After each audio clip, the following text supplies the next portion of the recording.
pleasure to welcome you to the Ministry of Communities Procurement and Project Implementation Community Workshop. Public procurement and successful project implementation is a crucial function of government at the national, regional, and local levels. It has a direct impact on the achievement of policy objectives, and because of its enormous scale, its efficiency and effectiveness levels can have a huge impact on local economies.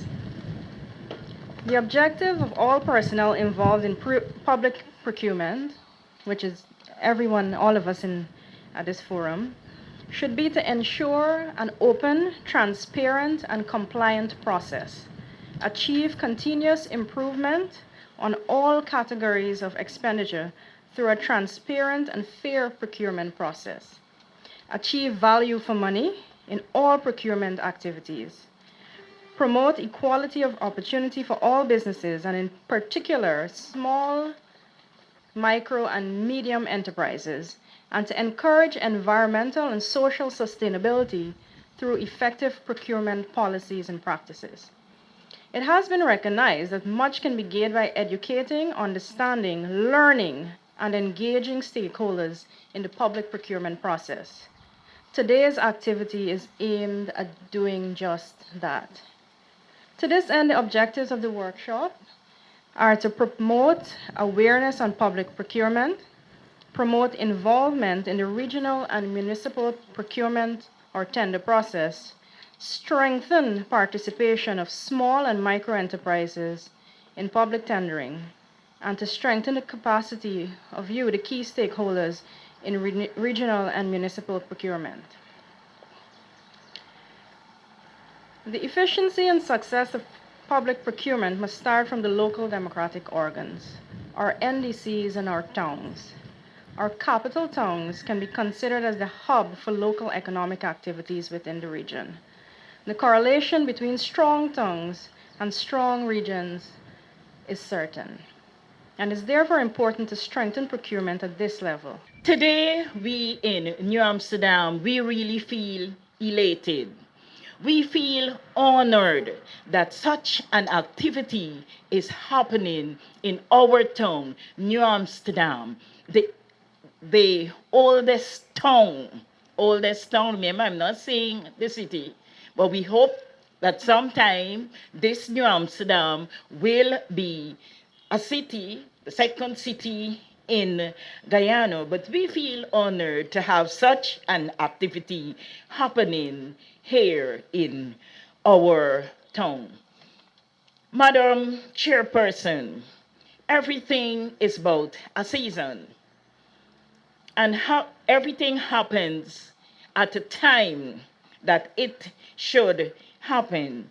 We are happy that, we can have a level playing field with contractors so that we are not only looking after, sometimes, we look after the big guns and the small fish, they are not being attended to. So today we are going to look after the smaller ones so that we can have those who were being sidelined. Honorable Minister, the ministry now, instead of being called local government, it is called the Ministry of Communities. Your presence here, the presence of your team says that communities, that our minister is really coming out, reaching out to the communities. Sometimes we might say that Georgetown begins with G and Guyana begins with G. So everything that happens in Georgetown. Today, it is evident, it is factual that our minister and his team has taken time off to come and meet our people in this part of our country, the eastern part. Sometimes we feel that as Barbicians, we are being neglected. But Minister, your presence is saying to us that we here, we are not being neglected. I want to thank you for the initiative that you and your officers have taken to come here with us. And I want to say to you that my mayor has said that he should be here about 11 o'clock. But he's saying that I must say to you and this gathering that he is in full support of this initiative. We really thank you for this initiative, and we know that once we have started, we will continue to meet our people where we can reach out and talk with them. Very often, what we find is that new people come into the game, and I see a number of new contractors here this morning, people who are now coming in for the very first time, and I also see some very experienced, well-known, and has done very well over the years here. And so it is important that we all understand the rules of the game, because sometimes we engage people, and once two parties are engaged, then unless we have dialogue and we put on the table what is expected of both parties, then I think we will all go in contrary and different direction. So in order to move in one particular direction, I think it is important that we all understand what the rules of the game are. Now, there are many complaints that we have received over the last few weeks with regards to certain changes within the procurement system and how contracts are awarded. And I suspect that some of these will be raised here this morning, because people have said to me that they have invested millions and millions of dollars bringing new machines and equipment, and they can only be entitled to a limited number of work. And those are some of the things that we have to look at, because at the end of the day, even though we try to protect the small operators, we also have to look at the people who are investing large sums of money in our country, and they also have to make a return on their investment. One of the things that I would also like to talk about here this morning is that it is very important that as contractors, you understand that you are delivering to the public, not necessarily to the region. You are delivering a goods or a service to the people of this region. And therefore, those are the major stakeholders. And so whatever you do, it is very important that you engage the people who you are providing the service or the work for. If you're making a road in a particular village, it means that you must engage the people in that village. Very often what we find is that, and I've heard this over the last few months, contractors go on Saturday night and finish the project on Sunday morning. When the people wake up, they get a road, not a necessarily good road, but they get a road. And this is bad. Contractors cannot operate in that way. We need to engage the people. We need to let the people understand what are the bill. You don't have to tell them a price. That's not their business. But you need to tell them what you are doing. Because, and that the suspicion sometimes breeds a lot of rumors and a lot of accusations, and that is what we want to prevent. So if people understand what you are doing and what you are paid to do, then they will understand that this is what you, if it's 2 inches, they will check to see that it's 2 inches of sand you put on the ground. And that is very important for us. Right? So that's the direction in which the Region 2 will be going, to make sure that the people who will be benefited from these projects, they also at some point will sign off to say, we are pleased with this contractor's work. And that's how it has to go. The other thing I want to mention is that sometimes, not sometimes, many times, we find that works are being carried out in the region by ministries and other government agencies.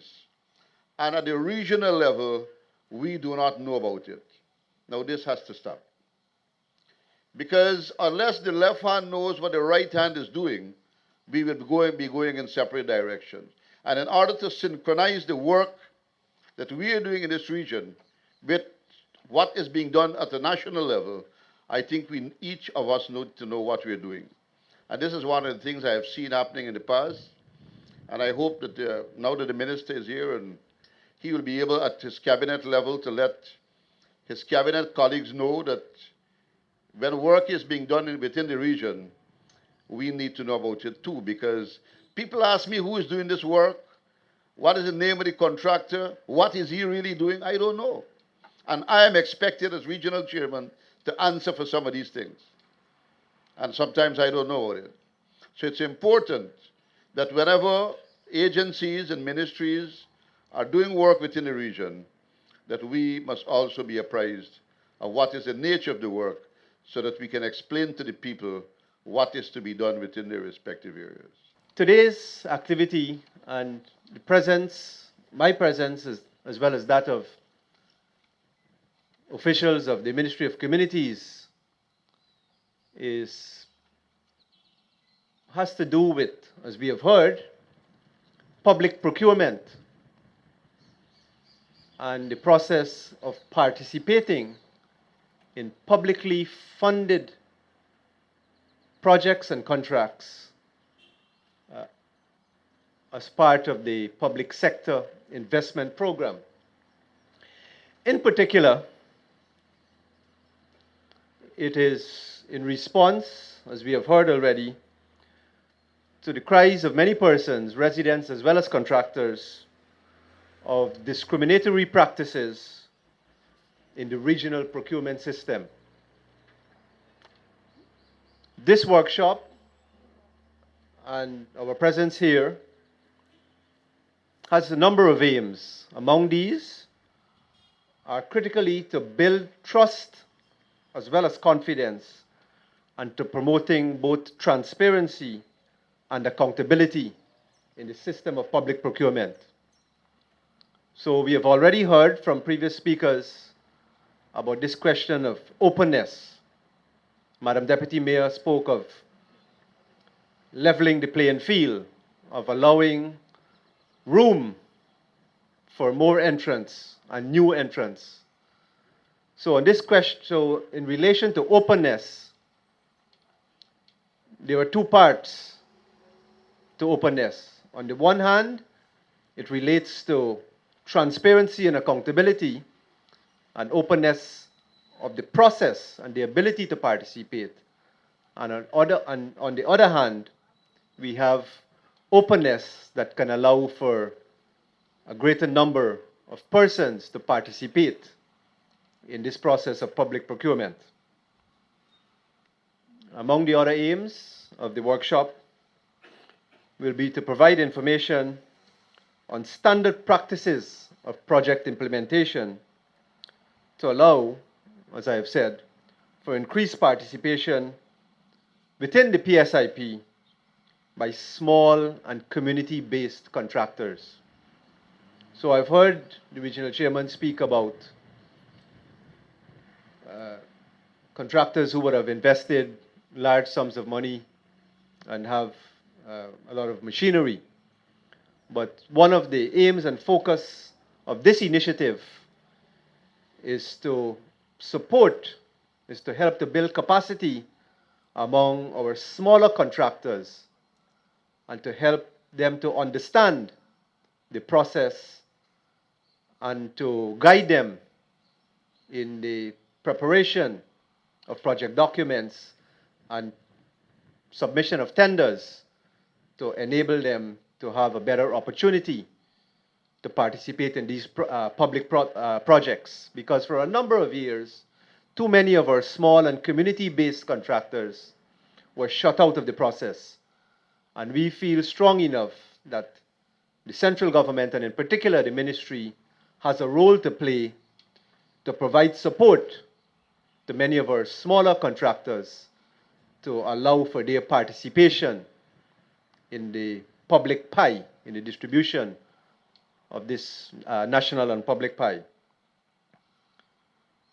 Among the other aims would be to reduce the amount of non-responsive bids, and again, to widen the number of contractors as well as suppliers participating in regional contracts, and critically, to improve the quality of the work executed.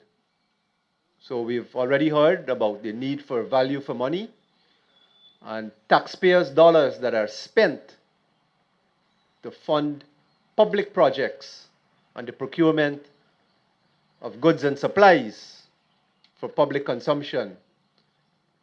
These taxpayer dollars are very hard to come by, and it is incumbent upon us that in the expenditure of these very scarce resources, that our taxpayers receive value for money. And this is why integrity in the process is very critical, and we all have a duty and responsibility to work and to seek to ensure that our actions at whatever level of the procurement process we are in, and especially at that critical level of evaluators and of tender board officials, that there is the highest degree of integrity that accompanies our actions. So in the execution of those duties and those functions, we are expected, or what is expected of us, is to remove personal considerations, private considerations, and to act on the basis of national considerations and of the public good.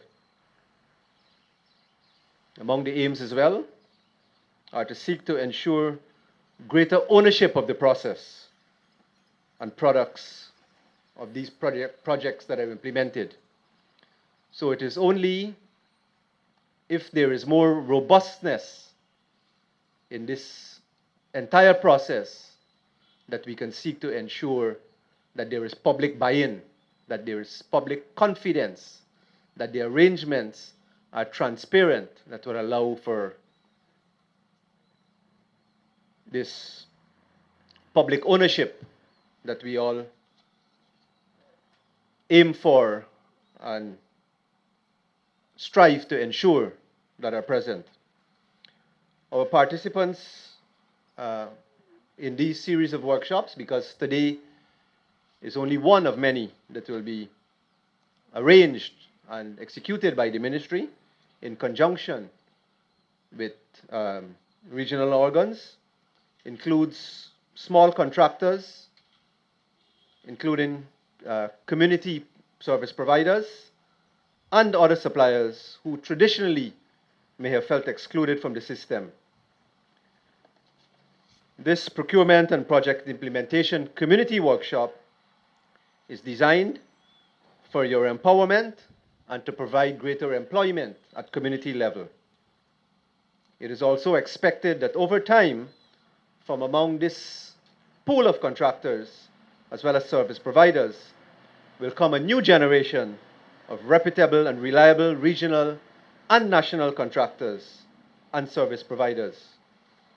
It is our hope and desire and our expectation that there will be impact at the lowest level and to provide for greater local economic empowerment as well as the quality of life in our communities. Other participants here and in the workshop would include evaluators and members of the Regional Tender Board. I've already alluded that there have been persistent and insistent cries leveled at the process of public procurement and regional procurement, and equal calls that there be greater equity and integrity as well as efficiency among key personnel whose responsibility it is in the determination of the award of contracts, and critically to ensure that there is adherence to the criteria that will be established in the bid documents. particularly in relation to the specifications, and that foreign or extraneous considerations are not introduced in the process of evaluating bids and for the award of public projects. Ladies and gentlemen, what we need are trusted evaluators in the regional system. The ministry would like to see more community members being a part of the evaluation and of the regional evaluation process. We urge that more persons should make it their duty to contribute in this way in the development of your region.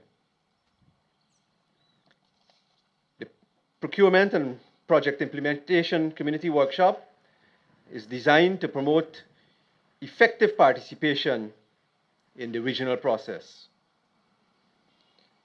So, it is quite clear from the presence of this many of you here this morning that there are concerns in the entire system, and I'm sure that during the workshops and the 4 presentations that we will have here that commencing shortly, that there will be a number of questions on your part, on the part of contractors, and this is why we are here. We are here to engage all persons who are involved in this process and to seek to provide answers and, as I said, to help to promote and to ensure that there is greater trust and confidence in this system, that you must be able to feel confident that the process is fair and it's equitable, and providing that